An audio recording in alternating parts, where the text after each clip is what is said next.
मेरी उम्र 33 साल हो गई है।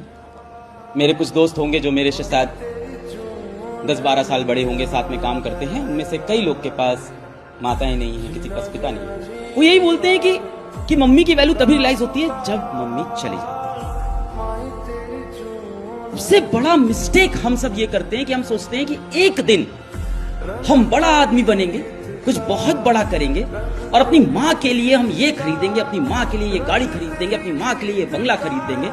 अब पूछ तो लो मम्मी से, उनको बंगला चाहिए, गाड़ी चाहिए या आपका समय चाहिए।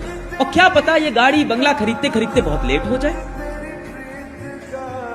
हो जाती है, कई बार लेट हो जाती है। शाहरुख खान साहब को आपने सुना होगा, उनको बड़ा मन था कि अपनी माताश्री को, अपनी अम्मी को ऐसा करके दिखाएं, बट उनको लेट हो गया। वो आपसे पैसा रुपया ये सब नहीं चाहते, आपका समय चाहते हैं कि आप 10 मिनट बैठ के उनसे बात कर लो। Once mother is gone, she is gone, you cannot bring her back.